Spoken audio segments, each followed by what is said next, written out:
author Chimamanda Adichie.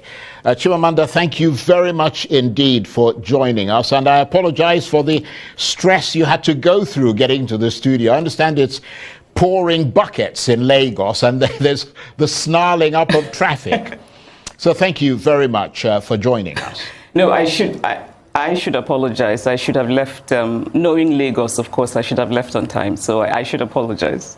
Well, the most important thing is that you're here. So let's get straight into it, because you called the 2023 presidential election a slap to the face of the Nigerian people and insults to the collective intelligence of Nigerians. Tell us why you see it that way. Well, I see that when I wrote that letter, because I think it's important to preserve the truth. Right? I think that when something like this happens in a country, it's really important to tell the story of what happened. One of my favorite poems has this line. It's by Robert Lowell, and it says, "And yet, why not say what happened?" So I wanted to say what happened. And what happened is that this was an election that was really unforgivably flawed. And there's evidence for that. And I felt it was important to say that.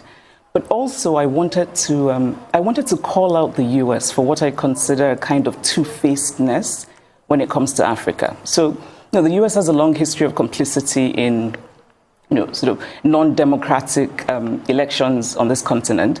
So recently in Congo, 2 or 3 years ago, they endorsed an election that was an absolute sham.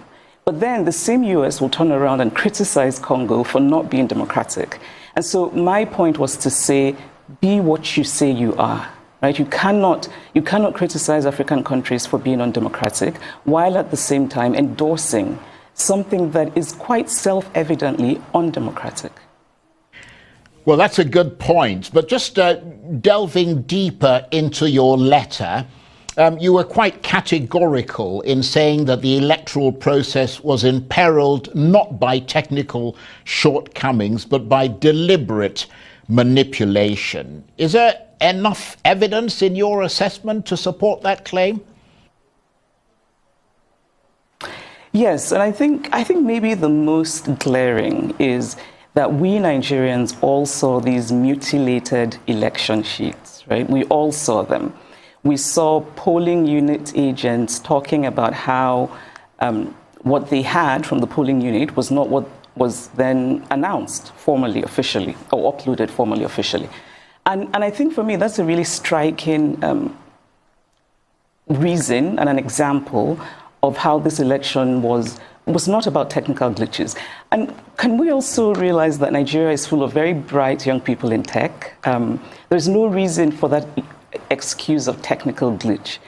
And the other question then is, if it was a technical glitch, why was it possible for most people to upload the results of the other federal elections, but not the presidential? And I think most of all is that there's just been this resounding, unfortunate silence from INEC and from the chair of INEC. I think Nigerians deserve the respect of an institution that's supposed to shepherd their democracy. So nobody's come out to explain to Nigerians how that happened. There's a statement about technical glitches. It's unconvincing.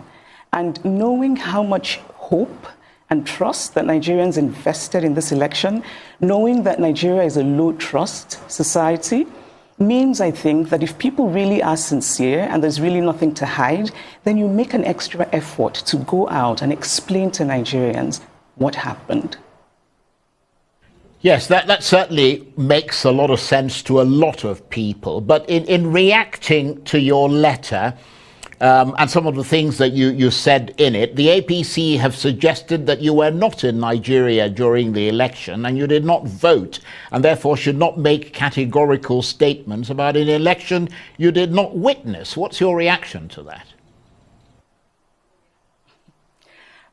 Well, I don't think it's very useful criticism. I should say, first of all, that I've never been fazed by criticism. I mean, I wrote this, of course, knowing fully well that there would be criticism from certain quarters. And I've seen a few things people have sent to me, and it's kind of been amusing to read the juvenile fulminations of non-juvenile people. But that said, I actually did try very hard. And I should say, I have two homes. I have a home here in Lagos, I have a home in the US. I'm very often here. I tried very hard to get my PVC. And the reason I tried very hard is because I had been assured that technology would save us.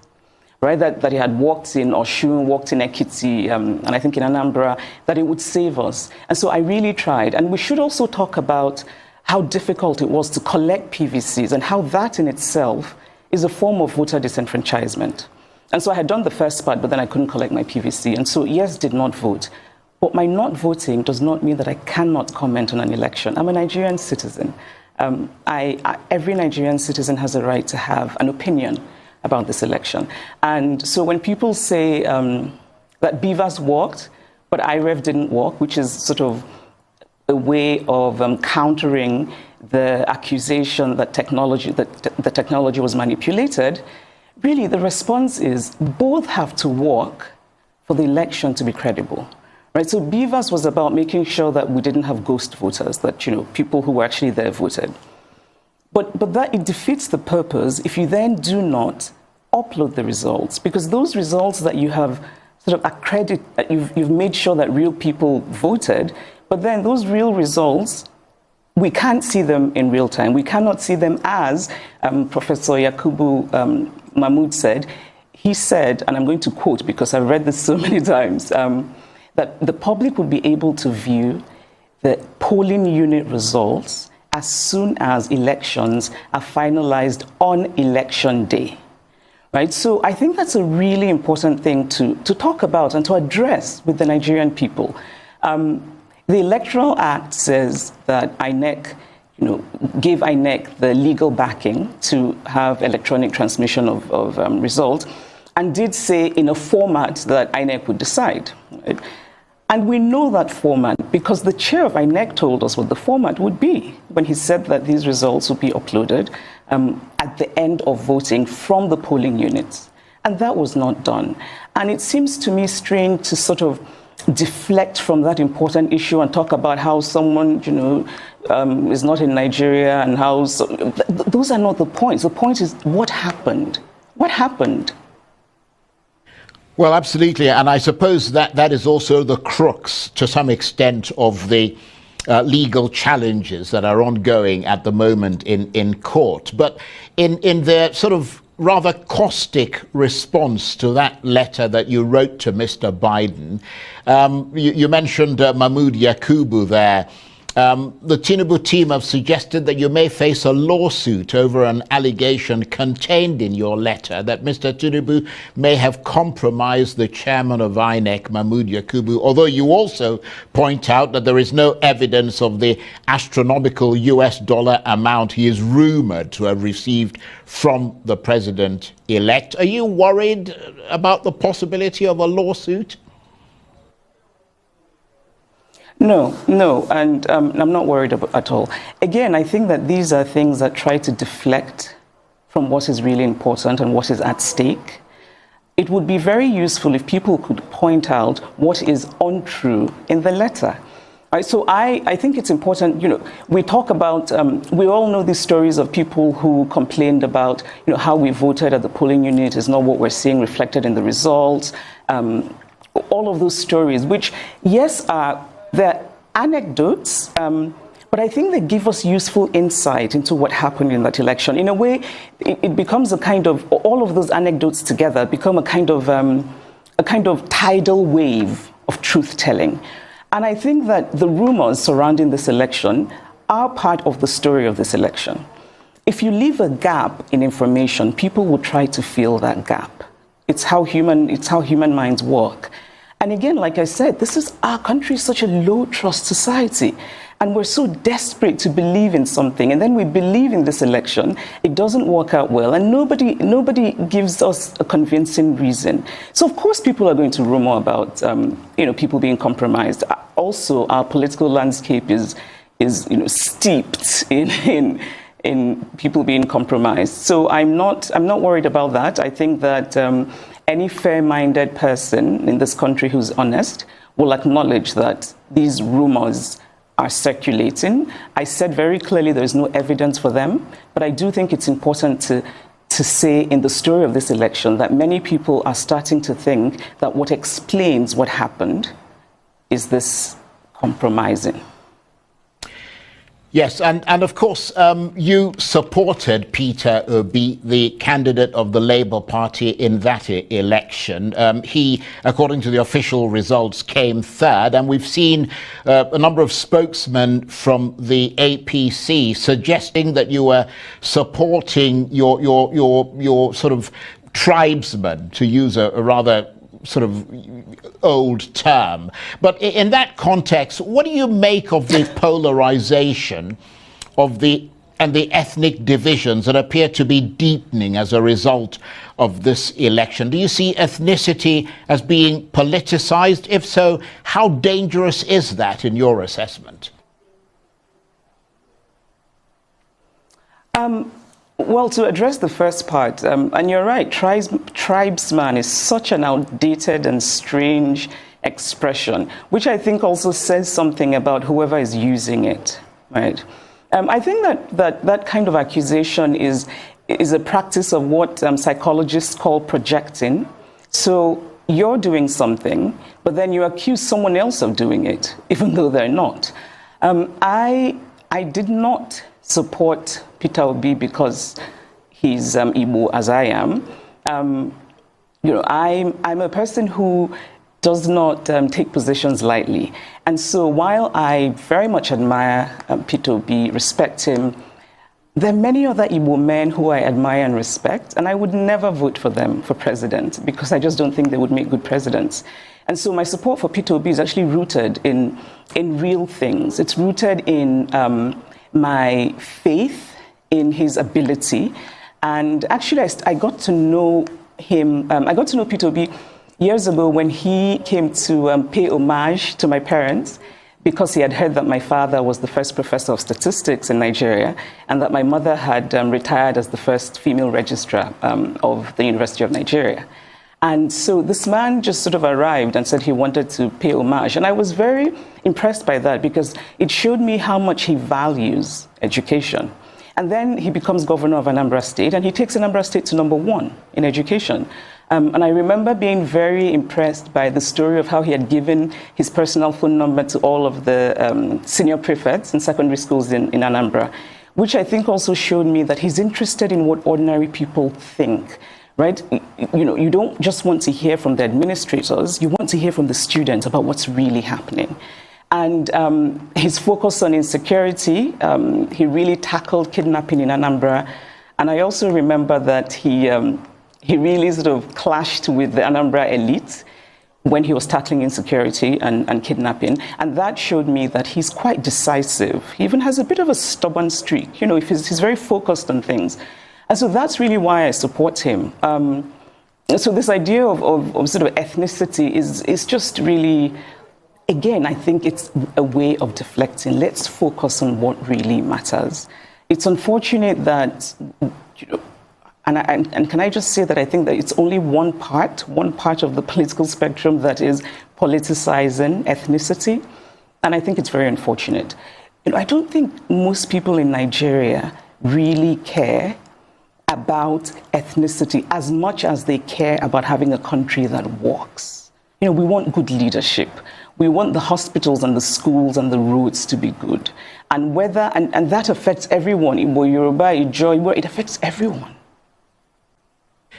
Yes, again, people would agree with that assessment from you. But I wonder if I might change direction slightly and get your thoughts on the Nobel laureate Wole Soyinka's assertion on Arise News about reactions to the election results by the Labour Party's vice presidential candidate, Yusuf Datti Baba Ahmed, comments which Professor Soyinka described as fascistic. I mean, do you see that as part of the demonization of Mr. Obi and his running mate, as some have suggested, or do you agree that Datti Baba Ahmed went or rather overstepped the bounds, and Professor Soyinka was in that regard justified to call him to order. I mean, I know you hold, or at least you have held, Mr. Soyinka in high esteem. I still do. I have a lot of love for Professor Soyinka. I admire him, I respect him as a thinker, as a writer. I think everyone should read The Man Died, and Ake, his memoir, is beautiful, right? But at the same time, I disagree very strongly with him about this particular issue. And actually, because I respect Professor Soyinka so much, I went back and watched the interview. I had watched it when it aired initially, but I went back and watched it because I thought, am I missing something? And I think fascist is a really strong word. You know, fascist actually often makes me think of Mussolini's Italy. But I think we use it now, you know, sort of to address this kind of authoritarianism that's often populist and right-wing, you know, like in Hungary and even the former American president. And when you look at those situations, you can see why they have been termed fascist. And I did not see any reason that Mr. Dati Baba Ahmed's interview would have been termed fascist. You know, I think he was making a very strongly felt point about the elections. What he was saying, which again I thought seemed fairly reasonable, is that if our democracy is rooted in our constitution, and you then swear in a person who's been elected unconstitutionally, then you are in fact ending democracy. I think it's quite a reasonable position. Of course, we can argue about what that bit in the Constitution means, right? And I'm actually grateful for this whole election period because it's made me read things I probably never would have, such as the Nigerian Constitution, and also made me have quite a few suggestions for editing. But anyway, I think now we're talking about what does "and" mean. Right. So Mr. Dati Baba Ahmed is saying that it's, you know, 2/3 and the FCT, and that's separate. And it's a reasonable argument. You know, "and" is a conjunction. We use it in that context often to mean plural. Right. So we say Aisha and Yemi are coming. And we don't say Aisha and Yemi is coming. That's because they're two separate things, two separate entities. And of course, the court will interpret, but I don't think it's unreasonable for educated Nigerians who can read and who know what the word "and" means to make their own interpretations and to argue it. And of course, the fact that the Labour Party is in court means that they do not believe that this election is constitutional. And so I just didn't, I didn't quite see why it would be termed fascist. I mean, we could, I think a charitable way of reading Professor Soyinka's comment is that Professor Soyinka himself, I think it's fair to say that he is not given to restraint in language in general. And so maybe that's where that word fascist came from. However, I have suggestions for what we could use fascist for. We could use fascist for INEC. Because as it is right now, many Nigerians feel deeply cheated by INEC, deeply disenfranchised by INEC. And there's an authoritarianism, which obviously is the basis of fascism, at the center of manipulating an election. Because what you're doing is you're gagging people, you're forcibly taking away their voice. That is fascist. Fascist is all of the violence that happened during the elections. Fascist is the way that some people remain silent about that violence. Fascist is, fascist is a government that hasn't come out to address the very tangible and palpable discontent in this country. I think that, and when I say that we can use fascist for INEC, what I mean is the fact that, so many of us, including myself, are convinced that this was not in any way technological glitch. I think that Professor Yakubu had an opportunity for heroism, and I think he wasted it spectacularly. Because he could very easily have become the hero of not just Nigerians, but Africa, because so many Africans are watching. They were so inspired by what happened before this election and the obedient movement. And so, I also think that the president, President Buhari, missed an opportunity for heroism, maybe his last chance at heroism, because Nigerians do not feel that I think Nigerians felt before the elections that he meant well and meant to support credible elections. I don't think many Nigerians think that now. Right. And I wish that he had taken a page from the former president. Very briefly, because we're out of time. Who was a really good man, a moral man. Right. Just literally 10 seconds. The opposition parties are challenging the election in court. Do you think they'll get a fair hearing? I hope they will. I think there's reason to doubt that because the Supreme Court has had rulings that just did not make a lot of sense to most people.